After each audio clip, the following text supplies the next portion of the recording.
Welcome back, everyone. Welcome to our time where we give our full attention to the Word of God. So let's hear yet again John 15, verse 1 through 7, as read by Kate Reed. A reading from the book of John. I am the true vine, and my Father is the vine grower. He removes every branch in me that bears no fruit. Every branch that bears fruit, he prunes to make it bear more fruit. You have already been cleansed by the word that I have spoken to you. Abide in me as I abide in you. Just as the branch cannot bear fruit by itself unless it abides in the vine, neither can you unless you abide in me. I am the vine, you are the branches. Those who abide in me and I in them bear much fruit, because apart from me you can do nothing.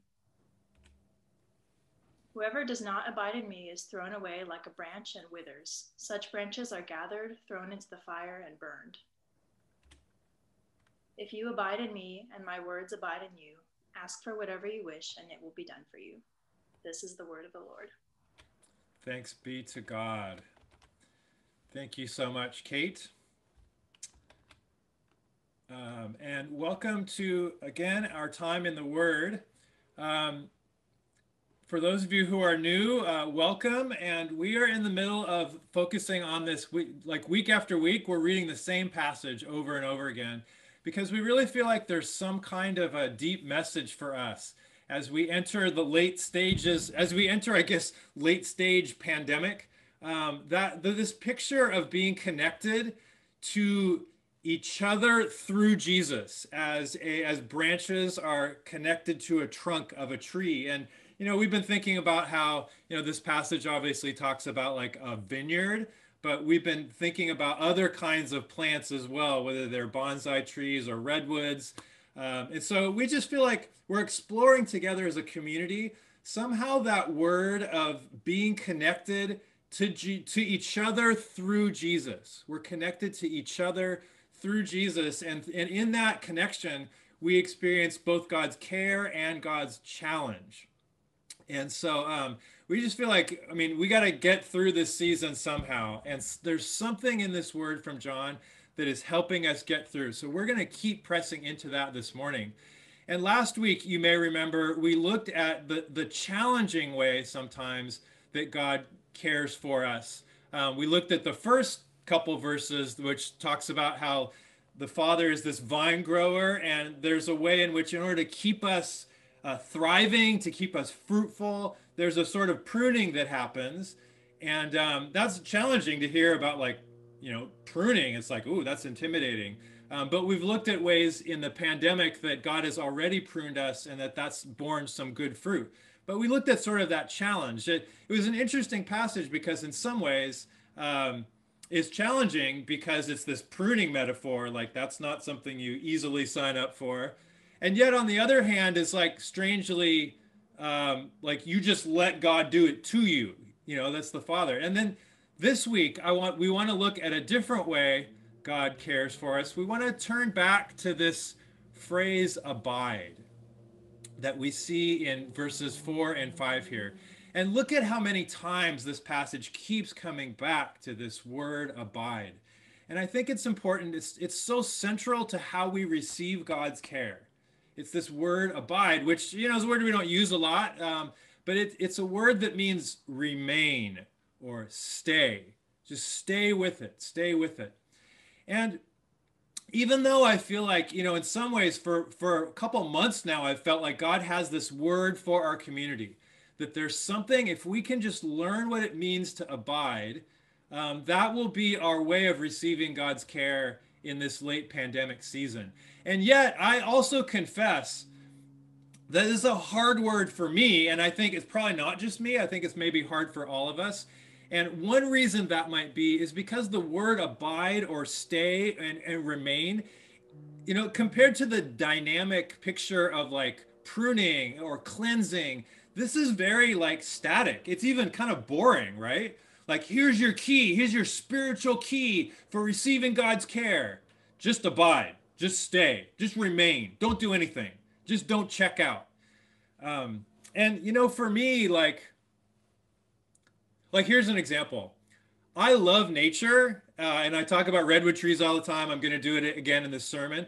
But you know what? I don't like, we just talked about books that we keep going back to. I confess, even though I'm like a rabid environmentalist, that I'm kind of bored by nature books. I just like all those classics of like environmental literature. I just can't get through them. And I think it's because there's like no plot. It's as exciting as watching grass grow because that's what it's about, watching grass grow.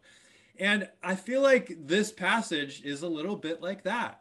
Like, here's this spiritual secret: branch, stay in the trunk, just abide. Like, oh, that's exciting.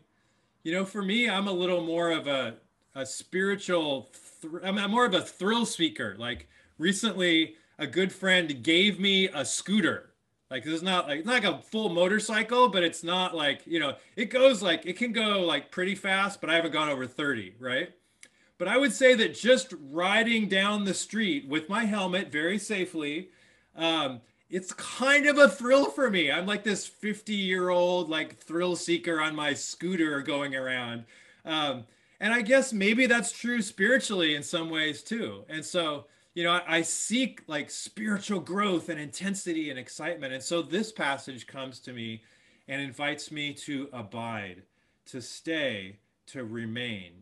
It invites us to stay, abide, remain as the key to receiving God's care. And so how do we do that in a way? How do we feel and see the excitement and the core, the central importance of this passage for us? And I've actually invited 5 other people to help us understand this passage by sharing, and this might make not like, stay with me here. I've invited them to share why they love liturgy.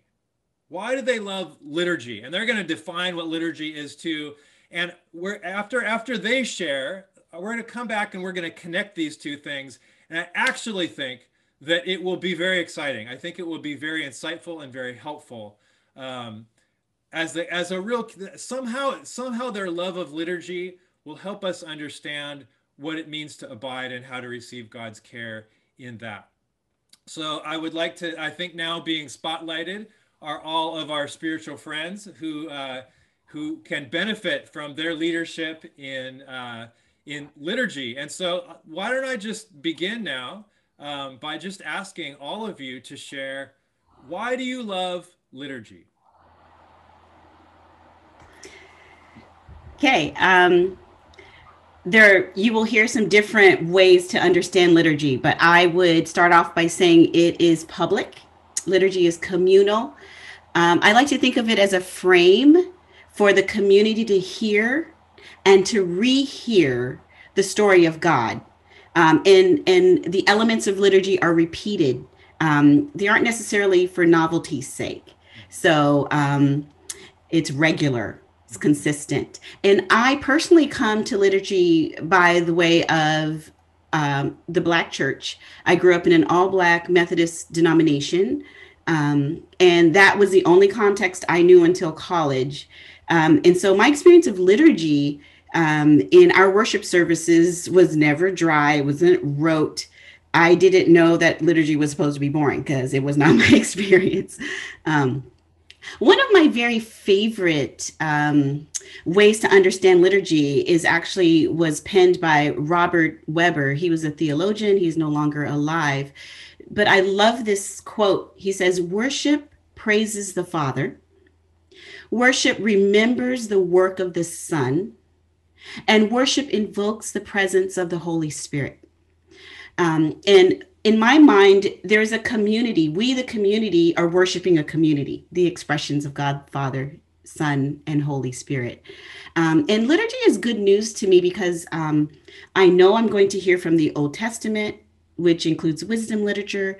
I know that I am going to hear from the New Testament, which includes the Gospels and the epistles.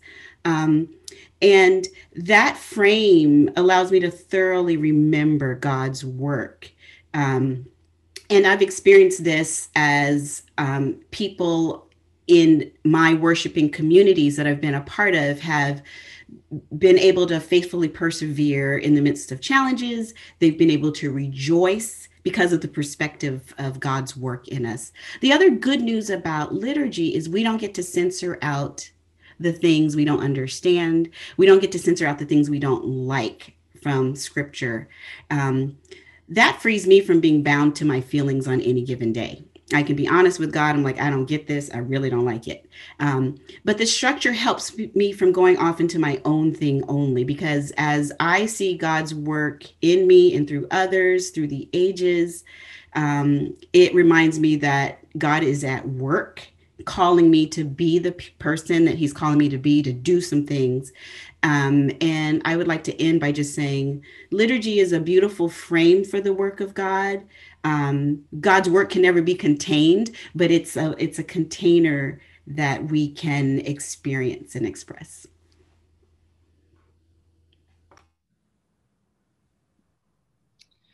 Hi, everyone. My name is Erin, and there's definitely some similar themes for me in what JJ just said, but I came to liturgy in a really different way.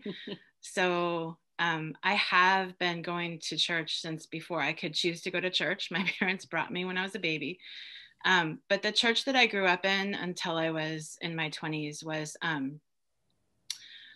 a mostly white, very sort of evangelical, non-denominational church that I don't know that this would be like, if I went back in time, actually like something they said, but what I remember thinking that like the sort of the height of spirituality is that like, if you had a quiet time alone with God every day and you prayed and you read your Bible, and that's how God would speak to you and that's how you would grow. And of course you went to church on Sunday and youth group and all of that. But liturgy was, I think at best sort of, people maybe felt neutral about, and maybe there was also a little bit of sort of suspicion. Is that Catholic? Is that too Catholic? What is that about?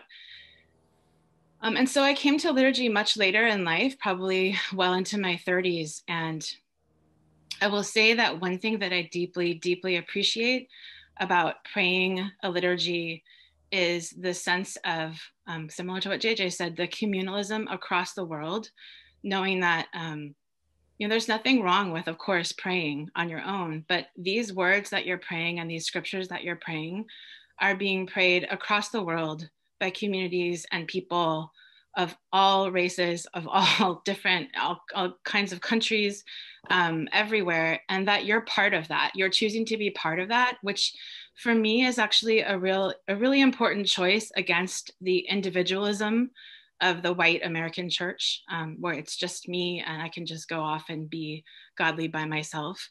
And I think the other thing that I would say is, sometimes you're praying these words and like JJ said too, you're not sure what they mean or if they have a particular meaning for you, but the choice to identify in solidarity with those who are also praying the same liturgy is saying that your words aren't always the most important words, and that you are praying along with people who are facing all sorts of different struggles. And even if you don't know who they are, you're not having to come up with those words, and that God meets you and has met me really powerfully through just choosing to pray words that someone else has written.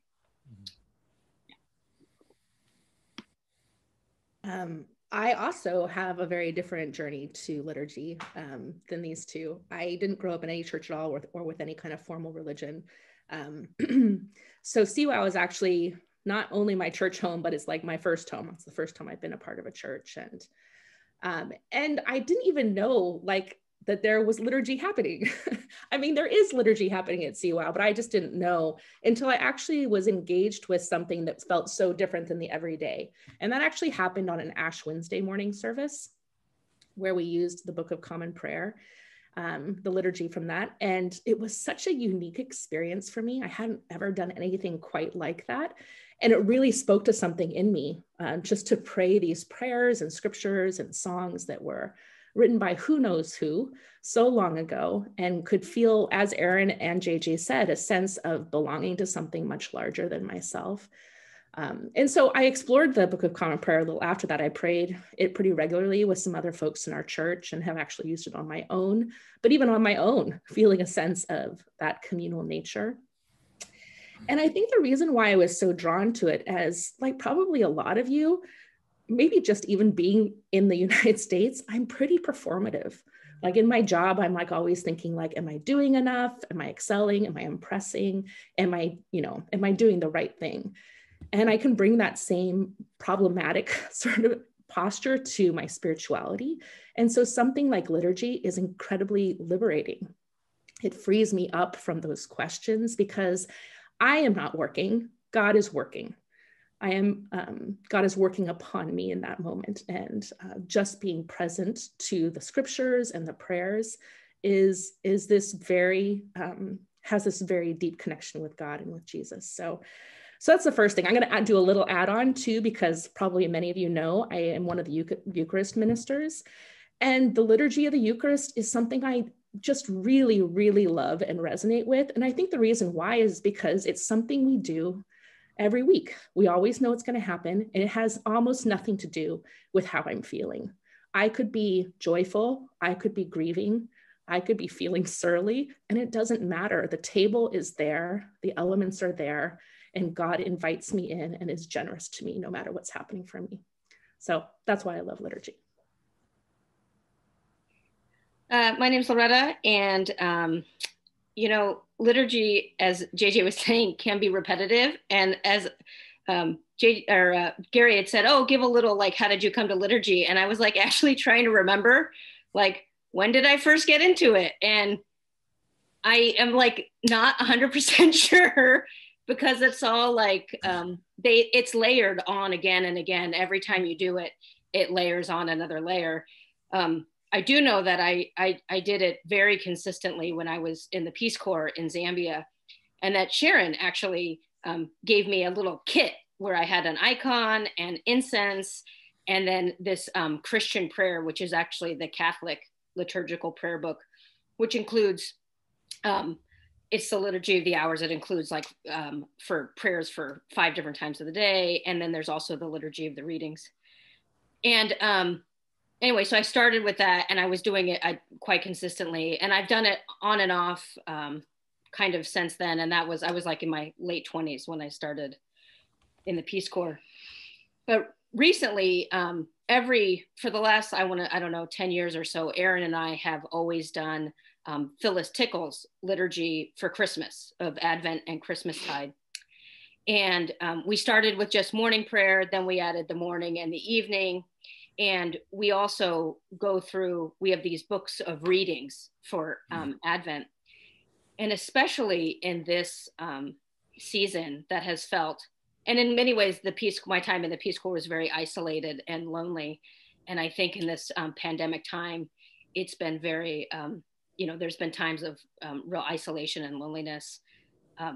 Going back to these same things where you have this layers of history, it feels like you're communing not less like with the broad history of the church, but just even with these readings. You get the same readings every day, year over year. Dorothy Day, Dietrich Bonhoeffer, Henry Nouwen. It's like old friends, and it felt especially poignant in this year, and really connecting in a deep way for me in this like season of so many things being different. It was like very familiar and almost nostalgic, but something deeper, and at least for me, like more emotionally connecting than nostalgia kind of encapsulates.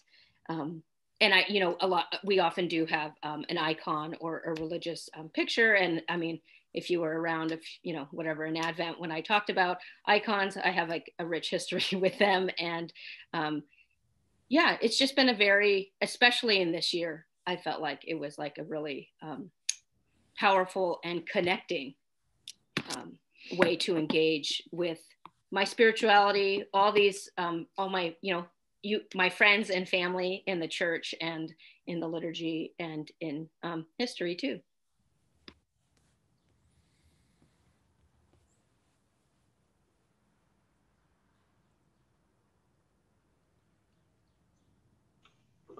Hi, my name's Sharon, and I was born and raised in the Catholic Church. So liturgy has been something I've been familiar with my whole life. I was never concerned about being too Catholic, I guess, or being too Catholic. But as we've defined, liturgy is defined as the form of public worship. And as different people have touched on, it's not just when we're gathered together, but even the Liturgy of the Hours or the Book of Common Prayer that have been mentioned, even though many people pray these prayers and read these readings in their own devotional time, that the whole point of liturgy, this form of public worship, is to connect with God and to connect with the community of God.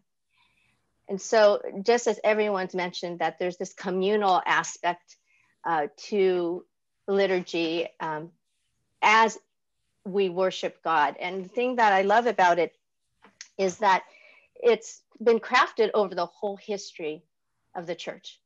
And it's been crafted over the centuries in this crucible of our faith. And so everything in it is dependable, as everyone says, like tried and true through the centuries. And in this, the seasons of the liturgical seasons have been very meaningful for me in the last several years, and have become increasingly so, because it's been a time when I've discovered in a deeper way how God knows our human frame. He knows how he created us. He knows what we need.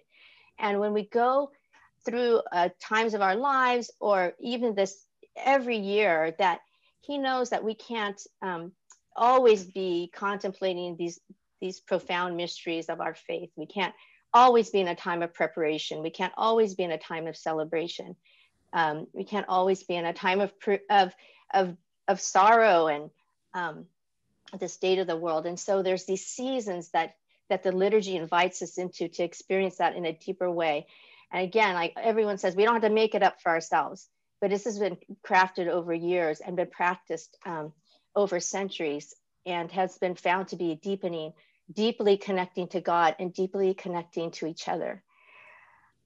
In this, and so I've really been going deeper in that in this last COVID season, COVID time.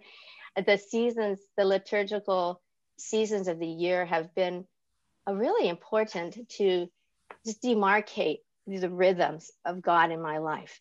It's just like and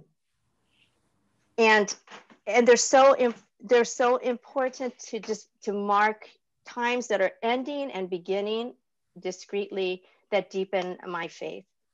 And so I'm just appreciative of the way that God has used liturgy in my life, and continues to in Church Without Walls. Again, it's something that's been crafted over centuries and is still being crafted now. Thank you. Thank you so much, all five of you. It's such a blessing to have you lead us in this way. And I feel like your passion for knowing God in this way, it just really came out. But let's connect this now. Let's connect this kind of beautiful sharing about the life-giving power of liturgy with the passage now, with what's so great about abiding, about staying and remaining. And really, I would say that despite how important liturgy is just in our church and in our life, like we do it at key moments of our church and of our life. Like when we do our giving week, actually, Dana created a whole liturgy for us. As we entered into a season of really focusing on racial justice, we did some liturgical lament. We start each week with a reflective reading on the Psalm every week. We do that every week, and you may have noticed how linked they are to the Gospel of John. Like we choose those passages really carefully, but yet all of this is not about just a sort of advertisement. We should all go out and do liturgy, although you definitely should. To me, it's a deeper question even. It's about how do we expect that God works in our lives? It's really about, we see in John this picture of how intimately connected with Jesus we are as a branch is to a trunk. And so what can we really expect from God in our spiritual life, especially in this pandemic? Like, and you know, this is true for all of us. This, I noticed that everybody who shared, including me right now, we are, shall we just say, above 30. We're a little older, on the older side. I'll speak for myself there. But you know, in our church, we're of all different ages, and even in our faith, we're of all different ages. Some of us are very new to just considering faith. Some of us are like seeking and not sure where it's going to turn out. Others of us are more sort of stable in there. But in a sense, we're all asking the question, like, what can we expect from our relationship with God and through knowing Jesus with each other? Like, what can we really expect? And so liturgy is one answer to that question. I don't just mean liturgy, but a sort of liturgical orientation, right? This is not about like enjoying smells and bells and liking to just repeat words, although that's valuable. It's not just about that sort of aesthetic preference. It's really about having a sort of liturgical orientation, if you will. Maybe I can explain this best by comparing it to a sort of consumer orientation, right? Like a consumer orientation we have learned through, I don't know, YouTube, is through TV, just through learning to consume things. We've sort of learned to rank the emotional impact that something is having on me right now. And if it doesn't meet a certain threshold, we check out and find something else.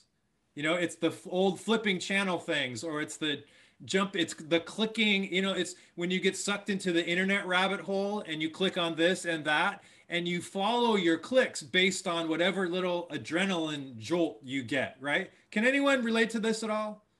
Right? That is not a liturgical orientation, right? That sort of jolt of like, I'm consuming, and you know, consuming used to be a consumer mentality, went like you could choose from ABC, NBC, or CBS.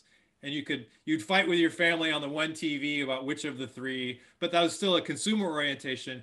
And now it's a hyper consumer orientation because everybody's got their own phone. Some of you are doing this right now. Your screen, you're already on another screen because I didn't give you the adrenaline rush. Or maybe like JJ didn't give you the adrenaline rush. So now you're somewhere else. That is exactly the consumer orientation, right? And it's so easy for that to bleed over into our relationship with Jesus and even our relationship with each other. It's so easy in the middle of Zoom church, like, this is not giving me the adrenaline rush I need, like, I'm checking out, I'm going to the next thing. And you can do it so easy right on the screen. You don't even need a phone. You can just go to Google, right? Maybe some of you Googled liturgy. I don't, like, what are they talking about, liturgy? And now you're in a rabbit hole like somewhere else. There's some like rock band called liturgy, and you've just, whatever it is, right? So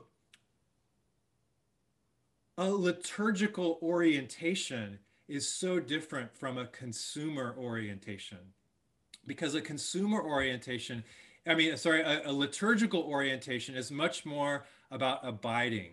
You know, you heard all five of them talk about how these are words that other people wrote and I'm just coming to them. And they're impacting me in different ways. I might be in a different mood. I might like it in the moment. I might not. But I'm sort of just submitting to the community. I'm submitting to those words. And I'm just engaging in those things.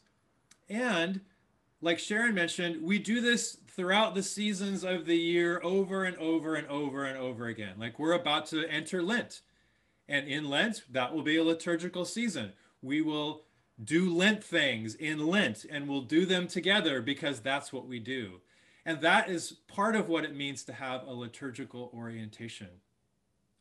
But I think in an even deeper way, having a liturgical orientation is key to abiding in Christ. It's key to making it through the pandemic. It's key to staying connected with each other in this season, because there is a great temptation to have a consumer orientation to our relationship with God and even each other, right? And, you know, let's be frank, like, our the adrenaline jolts that we get from each other over Zoom or on the phone are less than when we're at a birthday party or having a good time or going out and doing something. We have less of those adrenaline jolts. But a liturgical orientation says, I'm in this for the long haul. That I believe I'm receiving God's care as I consistently keep showing up. And as I maybe don't need the adrenaline jolt in every single moment, but over time, it actually becomes really beautiful. And now this is where I want to end by going back to the sort of organic, plant-based picture of this passage. And of course, I want to go back to a sacred space for me, and I hope a sacred space for you as well. Redwood Regional Park, because I think this is a picture of a liturgical orientation. Sorry, I want to reshare that so you can see. Let's see.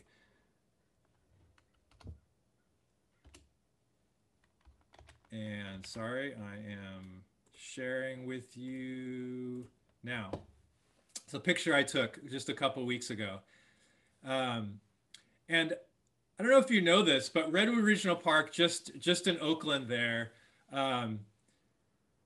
is very new actually, because people came in and chopped down all the trees in the 1860s and 70s. And so, 120 years ago, it was just a sea of stumps and just dirt. And then these trees, which are genetic clones of their old growth forebears, have grown up ever since. And so these trees are like 100 to 140 years old. So I sort of did the math. And in human years, all of these trees would be like tweens. They would be like 8 to 10 years old. So when I walk through these forests, when you walk through these forests, you're kind of walking through like 4th grade for the trees, right? But these trees have a liturgical orientation. Just like the nature books that kind of bore me, like every day these branches just abide in the trunk. And the water comes up through the roots, the water through the fog comes in through the bark. And these trees slowly grow, and for 100 years, now they're in the 4th grade, they've become this beautiful, majestic cathedral of, they're almost like, it's so easy to see the sacred space. It's so easy to see the majesty. Like these trees, because of their liturgical orientation, because the branches abide in the trunk, and because they just keep coming back over time, and they're not chasing the adrenaline, they've become so majestic. They've moved from this mundane, keep showing up, keep submitting to the words, we do the Eucharist again. And over time, they become so majestic. And really, they're only in the 4th grade. They're going to get even more majestic over time. And Siwa, I would just say that this is the plan of God for us. That this pandemic moment is really just a blip if we have a liturgical orientation. That God is calling us to continue to stay together, to continue to be connected to Him, to continue to be connected to each other, and to not overanalyze everything and check out if the adrenaline rush isn't there in your life group or in your Zoom conversation or in your morning Book of Common Prayer kind of thing, or in your worship songs, because even Pentecostal sort of like high volume worship, that also is liturgical, right? They're sort of looking for a powerful experience, but really what it is still is every week you come back and you sing those same old worship songs. And so even if you're like doing the high volume thing, it's still liturgical. And so for us, the word I really believe is stay in it. And I believe that this orientation can save us from really experiencing a lot of disappointment in our relationship with God. And that's really the bottom line. Because if we have a consumer orientation, God is working in this abiding way. God is working, pouring life into us as branches in this mundane way that becomes majestic, right? And if we're like, give me the adrenaline now, I'm not feeling it, I'm out. And then we try to find another thing. It's really just a recipe for spiritual disappointment. So I don't know about you, but when I heard the 5 when I heard JJ and Dana and Aaron and Loretta share, I did not hear spiritual disappointment. I heard, and I didn't hear just mundane either. I heard a lot of majesty. These are people who are like satisfied and joyful in their relationship with Jesus. And I know not all the time. You know, Dana even just said that sometimes she is surly. What a great word. But there's something about that rootedness that they all have in abiding over time that I think will ultimately result in a certain majesty, not just for you personally, but for all of us as a community. So, Siwa, I believe that we're going to do way more than get through this pandemic. I believe that we're going to do way more than return to normal someday. As great as that will be to have Munch Club again, I really believe that this is a time when God, as we abide, as we seek him with a liturgical orientation, God is turning these mundane daily choices to continue to connect into something that will ultimately be really majestic. So let's continue now in liturgical worship as led by Dar and Alex.